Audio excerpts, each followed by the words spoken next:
La crécelle. Au temps jadis du Karshan Darius, une importante épidémie de fièvre afteuse commença à se répandre sur Sopol, parmi les bovidés, les chèvres et les moutons tout d'abord, avant de s'étendre à d'autres espèces.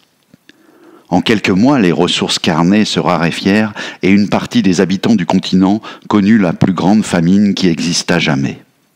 Au cours de ce IVe siècle, beaucoup de familles trouvèrent la mort et l'on dut, dans certaines grandes cités, creuser de nouvelles catacombes pour faire face à la prolifération des cadavres. Quotidiennement, les corps inanimés étaient rassemblés par les soldats et descendus dans de profondes fosses avant d'être brûlés. Puis, une seconde vague de manutentionnaires, tenant à peine sur leurs jambes amaigries, se chargeait de remonter les ossements calcinés pour les empiler sur des carrioles de fortune. Ces vestiges de vie étaient ensuite charriés à travers la cité, jusque dans des catacombes où une délégation de prêtres d'Arum leur donnait les derniers sacrements avant de les murer dans de petites salles exiguës le long des immenses couloirs souterrains qui sentaient la charogne grillée. Conscient de la violence des tourments qui frappaient sa population, Darius voulut faire un geste pour ces sujets. C'est ainsi qu'il finança une compagnie de cirque destinée à parcourir tout le continent pour offrir des représentations afin de répandre un peu de joie dans l'enfer de désolation qui s'était abattu. Le Karshan ne lésina pas et recruta des artistes des quatre coins d'Éode, tous plus brillants les uns que les autres dans leur domaine, afin que le spectacle de la compagnie fût le plus sensationnel possible. Les jongleurs arabimiens côtoyaient les cavaliers bosquimiens. Les cracheurs de feu du Chorot faisaient route aux côtés des charmeurs de serpents pachemirois. Les prestidigitateurs de Koln sympathisaient avec les dresseurs de fauves de Tal.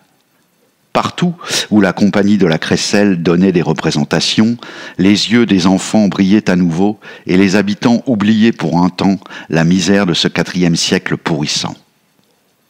L'épidémie finit tout de même par être endiguée, vaincue grâce à la sagacité et l'acharnement des médecins impériaux. Petit à petit, les troupeaux sauvegardés grossirent à nouveau et les ressources redevinrent disponibles. Le vieux Karshan, qui souhaitait que les hommes et les femmes du continent se souviennent de lui comme un homme juste et bon, dont l'âme tout entière était baignée par la lumière d'Arum, continua de faire jouer le cirque dont le train de vie était malgré tout fort coûteux.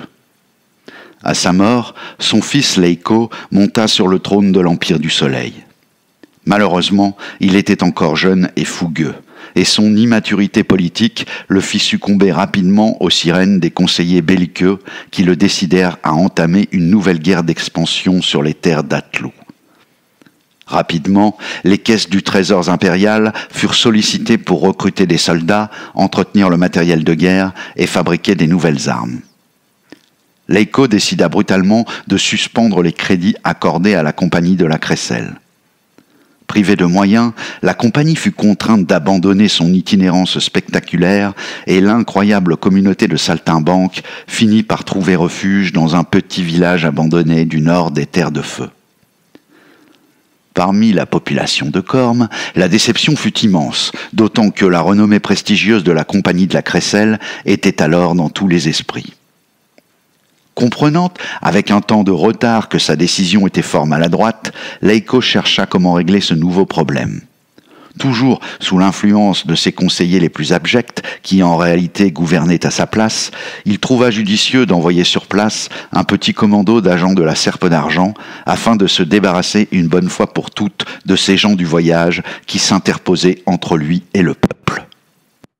La petite colonne de soldats pénétra dans le village au beau milieu de la nuit, et se livra à ce qu'il convient bien d'appeler un carnage effroyable. L'assaut ne dura pas plus de quelques minutes, mais il fut d'une violence extrême. Une cruauté sans pareille, qui n'épargna même pas les malheureux animaux qui accompagnaient la troupe pour le spectacle. Une fois leur besogne accomplie, les cavaliers repartirent sans plus de cérémonie, laissant les corps sanguinolents en pâture aux vautours. Mais une chose leur avait échappé. Une partie de la compagnie de la crécelle s'était absentée du village cette nuit-là. Au petit jour, lorsqu'ils découvrirent le triste sort de leurs compagnons, les rescapés prirent rapidement le large en ramassant à la hâte quelques affaires. C'est ainsi que cette poignée d'hommes et de femmes, une vingtaine tout au plus, commença ce qu'on appela par la suite la Grande Marche, une errance désordonnée et clandestine à travers les terres pour échapper à la mort certaine qui leur était promise, s'ils croisaient la route des soldats du Karchan. Les années passèrent, et leur amertume se mua lentement en colère. Une de ces colères froides et raisonnées qui fit naître un désir de vengeance à l'égard du Karchan et de l'ordre établi de manière générale.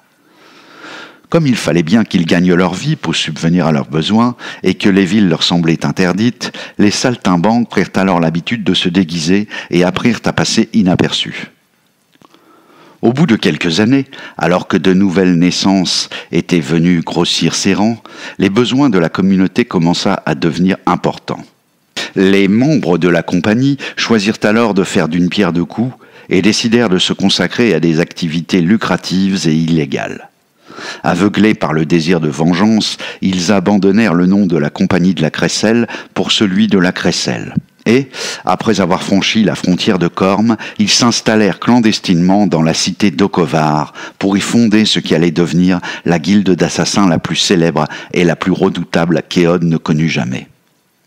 Dès le début du VIe siècle, leur territoire couvrait l'ensemble de Corme, et les services qu'ils proposaient étaient connus depuis les côtes gelées de la Pergosie jusqu'au grand sud de l'Asgarie.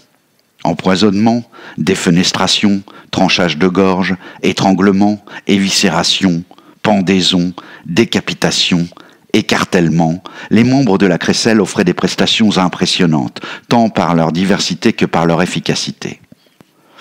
Pas une cité cormienne digne de ce nom ne pouvait ignorer que quelque part, au cœur de ces ruelles, parmi les nombreux foyers qui la composaient, elle abritait des membres de la Crécelle. Tapis dans l'ombre, protégés par un puissant réseau qui garantissait leur anonymat, les descendants des martyrs saltimbanques donnaient la mort sur simple commande, sans jamais connaître le moindre questionnement ni le moindre remords.